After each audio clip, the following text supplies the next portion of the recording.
ನಮಸ್ಕಾರ ವೀಕ್ಷಕರೇ, ಇವತ್ತು ನಾವು ಬಸಳೆ ಸೊಪ್ಪಿನ ಸಾರು ಹೇಗೆ ಮಾಡೋದಂತ ನೋಡೋಣ. ನಾನಿಲ್ಲಿ 1 ಕಪ್ ತೊಗರಿ ಬೇಳೆ ಅಷ್ಟು ತೊಗೊಂಡಿದ್ದೀನಿ. ಇದನ್ನು ಕ್ಲೀನಾಗಿ ತೊಳೆದು ಇಟ್ಕೊಂಡಿದ್ದೀನಿ. ಇದಕ್ಕಿವಾಗ ಟೊಮೆಟೊ ಹಾಕೋಣ, ಮೆಣಸಿನ್ಕಾಯಿ ಹಾಕೋಣ, ಉದ್ದುದ್ದಾಗಿ ಹೆಚ್ಚಿಟ್ಕೊಂಡಿರೋದು. ನಾನು ಇಲ್ಲಿ 3 ಮೆಣಸಿನ್ಕಾಯಿ ತೊಗೊಂಡಿದ್ದೀನಿ. ಒಂಚೂರು ಅರಿಶಿನ, 1 ಗ್ಲಾಸಷ್ಟು ನೀರು.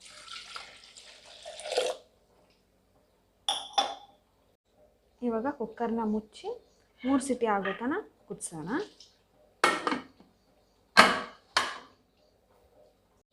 ನಿಂಬೆಹಣ್ಣು ಗಾತ್ರದ ಹುಣಸೆ ಹಣ್ಣು ನೆನೆಸಿಟ್ಕೊಳ್ಳಿ. ನಾನಿಲ್ಲಿ 1 ಬಟ್ಲದಷ್ಟು ಬಸಳೆ ಸೊಪ್ಪನ್ನ ತೊಗೊಂಡಿದ್ದೀನಿ. ಇದು ನಮ್ಮ ಮನೆ ಪಾಟಲ್ಲೇ ಬೆಳೆದಿರೋದು, ಹೀಗಾಗಿ ಎಲೆಗಳ ಸೈಜ್ ತುಂಬ ಚಿಕ್ಕದಿದೆ. ಇದನ್ನ ಇವಾಗ ಚೆನ್ನಾಗಿ ತೊಳ್ಕೊಂಡು ಕಟ್ ಮಾಡ್ಕೊಳ್ಳೋಣ. ಇದು ಇವಾಗ 3 ಸಿಟಿ ಆಗಿದೆ. ಇದು ಪೂರ್ತಿ ಕೂಲ್ ಆದಮೇಲೆ ಕುಕ್ಕರ್ನ ತೆಗೆದು ನೋಡೋಣ. ನೋಡಿ, ಬೇಳೆ ಚೆನ್ನಾಗಿ ಕುದ್ದಿದೆ. ಇದನ್ನ ಇವಾಗ ಸ್ಮ್ಯಾಶ್ ಮಾಡ್ಕೊಳ್ಳೋಣ.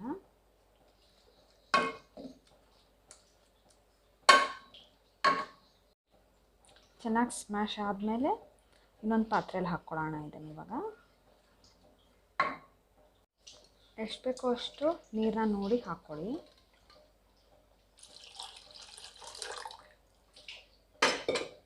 ನಾನಿಲ್ಲಿ 1.5 ಗ್ಲಾಸ್ ಅಷ್ಟು ನೀರು ಹಾಕ್ತಿದ್ದೀನಿ. ಇದಕ್ಕಿವಾಗ ಒಂಚೂರು ಧನಿಯಾ ಪುಡಿ, ರುಚಿಗೆ ತಕ್ಕಷ್ಟು ಉಪ್ಪು,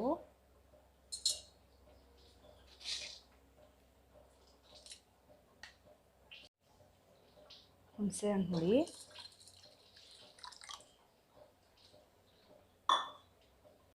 ಒಂದು ಸ್ವಲ್ಪ ಬೆಲ್ಲ. ಇದನ್ನ ಇವಾಗ ಕುದಿಯೋಕ್ಕಿಡೋಣ. ಈಗ ಬಸಳೆ ಸೊಪ್ಪನ್ನ ಹಾಕೋಣ. ನೋಡಿ, ಸಾರು ಕುದಿಯೋಕೆ ಇಟ್ಟ ಬಸಳೆ ಸೊಪ್ಪು ಹಾಕ್ತಿದ್ದೀನಿ ನಾನು. ನಿಮ್ಮ ಕಡೆ ಬಸಳೆ ಸೊಪ್ಪು ಇಲ್ಲ ಅಂದರೆ ಮೆಂತ್ಯ ಸೊಪ್ಪು ಇಲ್ಲಾಂದರೆ ಪಾಲಕ್ ಸೊಪ್ಪು ಕೂಡ ಹಾಕ್ಬೋದು. ನೋಡಿ, ನಾನು ಈಗ ಬಸಳೆ ಸೊಪ್ಪು ಯಾಕೆ ಹಾಕಿದ್ದೀನಿ ಅಂದರೆ ಕುಕ್ಕರಲ್ಲೇ ಕುದಿಸ್ಬಿಟ್ರೆ ಅದರಲ್ಲಿರೋ ವಿಟಮಿನ್ಸ್ ಎಲ್ಲ ಹೋಗಿಬಿಡುತ್ತೆ. ಈಗ ಹಾಕಿದರೆ ಅದ್ರ ವಿಟಮಿನ್ಸ್ ಎಲ್ಲ ಉಳಿಯುತ್ತೆ ಅಂತ. ಒಗ್ಗರಣೆ ಹಾಕೋಣ.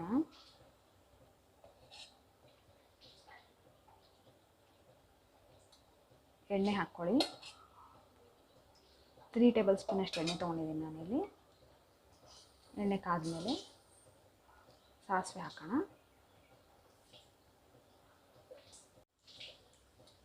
ಸಾಸಿವೆ ಚಟ್ಪಟ ಅಂತ ಸಿಡಿಯೋಕ್ಕೆ ಸ್ಟಾರ್ಟ್ ಆದಮೇಲೆ ಜೀರಿಗೆ ಹಾಕೋಣ.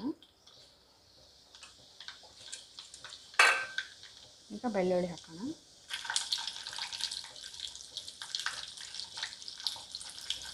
ಬೆಳ್ಳುಳ್ಳಿ ಒಂಚೂರು ಬ್ರೌನ್ ಆದ ತಕ್ಷಣ ಕರಿಬೇವು ಹಾಕೋಣ.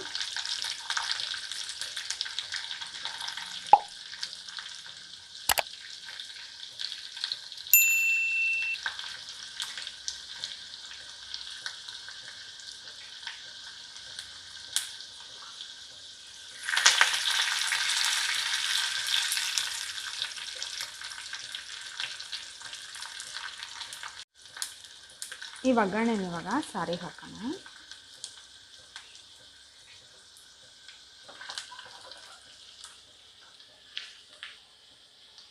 ನೋಡಿ ವೀಕ್ಷಕರೇ, ಸಾರು ಚೆನ್ನಾಗಿ ಕುದ್ದಿದೆ. ಇದಕ್ಕೆ ಇವಾಗ ಒಗ್ಗರಣೆ ಹಾಕೋಣ.